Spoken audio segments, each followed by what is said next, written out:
जो बाबा हिंदू राष्ट्र के लिए सड़कों पर हैं, धीरेंद्र शास्त्री को देख रहे हैं। रात का वक्त है और हजारों की भीड़ उनके साथ चल रही है हिंदू राष्ट्र के लिए पदयात्रा। तो एक तरफ बाबा बागेश्वर पदयात्रा कर रहे हैं, हिंदुओं को जोड़ने के लिए मुस्लिम भी बाबा बागेश्वर की पदयात्रा में शामिल हो रहे हैं।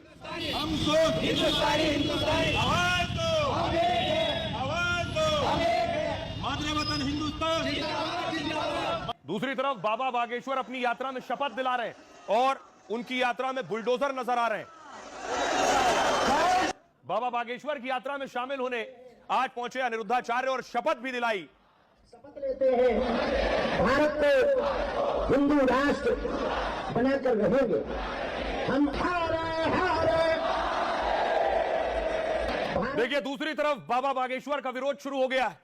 भीम आर्मी सड़कों पर उतरी है और बाबा बागेश्वर का पुतला जलाया है उनकी पदयात्रा के खिलाफ।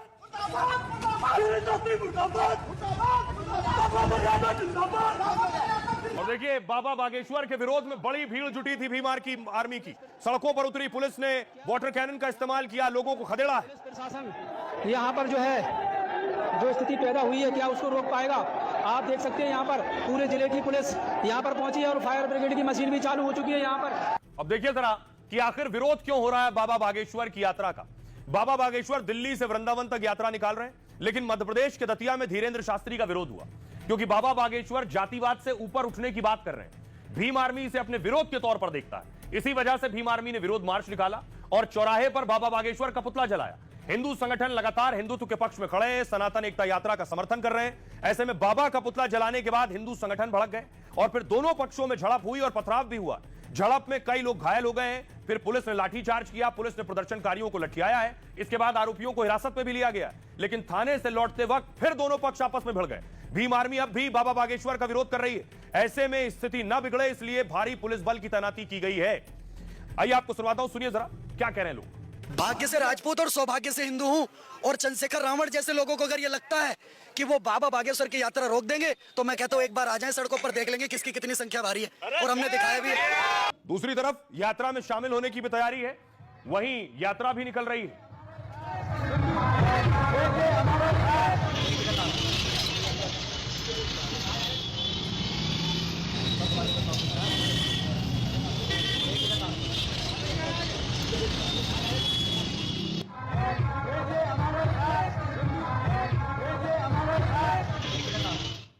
अब देखिए जरा बाबा बागेश्वर की सनातन एकता यात्रा में सिर्फ हिंदू ही नहीं है, भारी संख्या में मुसलमान भी शामिल हो रहे हैं। कुछ लोग दिल्ली से ही बाबा के साथ पदयात्रा में शामिल हैं। 500 से ज्यादा मुसलमान शुरू से इस यात्रा से जुड़ गए।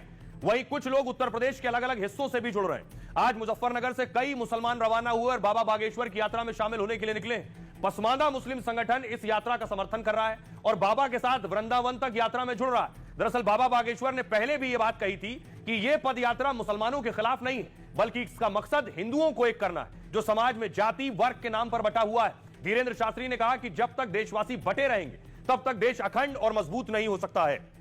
आइए आपको सुनवाता हूं, सुनिए जरा खुद बाबा बागेश्वर क्या कह रहे हैं और मुसलमान क्या कह रहे हैं। एकता के लिए निकले तो उस एकता में इस्लाम धर्म के लोग भी लगभग 300 लोग अपनी तरफ से अपना भाव लेकर के आए कि हम आपकी पदयात्रा में आप जो देश हित के लिए सनातन हित के लिए कर रहे हैं हम अपनी भूमिका देना चाहते हैं, आना चाहते हैं। हमने उनका कल परसों दिल्ली में स्वागत किया, उनके साथ बैठक की तो हमारे पास आए। उन्होंने कहा कि आप हमें स्वीकार करें। उनका बिल्कुल, हम तो सहज बस स्वीकार। हम इस देश में धर्मांतरण नहीं चाहते, हम इस देश में सिर्फ हिंदू एकता चाहते। हमारा एक ही संकल्प है, हिंदू एकता। हिंदू एकता से हिंदू राष्ट्र का संकल्प पूरा होगा। इसके लिए ये हमारी दूसरी पदयात्रा है। आज मुजफ्फरनगर से काफिला बल्लभगढ़ सनातन हिंदू एकता यात्रा में सम्मिलित होने के लिए जा रहा है ताकि मुल्क में ये पैगाम जा सके कि हिंदुस्तान की एकता और अखंडता और भाईचारे के लिए हिंदुस्तान का पसमानदा मंच हर तरीके से जान से माल से हिंदू समाज के साथ है। मुस्लिम एकता भाईचारा, हिंदू मुस्लिम सब सिख ईसाई सब अपने भाई भाई हैं। हम यही एक पैगाम देते हैं, कहीं भी रहें सब एक हैं। हिंदू राष्ट्र होना चाहिए क्योंकि भारत जो है एक विचारधारा है और हमारा सबका सपना है सभी भारतीयों का कि एक अखंड भारत बने।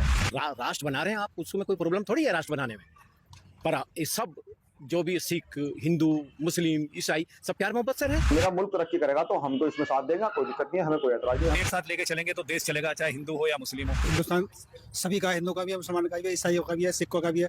हमें कोई एतराज नहीं इस चीज से। तो आपने सुना मुसलमान क्या कह रहे हैं, लेकिन बहुत से सियासतदान और मौलानाओं को परेशानी भी है। देखिए जरा क्या कह रहे हैं इस यात्रा को लेकर, इस यात्रा के मकसद पर सवाल उठा रहे हैं, यात्रा से बनने वाले हालात पर सवाल उठा रहे हैं। सबसे पहले देखिए मौलाना साजिद रशीदी कह रहे हैं यह धार्मिक नहीं राजनीतिक पदयात्रा है। देश में सिमी जैसे संगठन को बैन किया क्योंकि वो इस्लामिक राष्ट्र की मांग कर रहे थे, लेकिन इनके खिलाफ कुछ नहीं हो रहा है, यह कहना है साजिद रशीदी का। सपा नेता एसटी हसन कह रहे हैं उसी दिशा में बाबा बागेश्वर भी चल रहे हैं। उन्हें लग रहा है कि यह सब करके राजनीतिक पद मिल जाएगा उन्हें, लेकिन बाबा बागेश्वर योगी का मुकाबला नहीं कर पाएंगे। शाहबुद्दीन रिजवी कह रहे हैं हम ना हिंदू राष्ट्र बनने देंगे ना इस्लामिक राष्ट्र। भारत एक संवैधानिक देश है जहां सब बराबर हैं। बाबा अपने हिंदू राष्ट्र वाले प्लान में सफल नहीं होंगे। आइए आप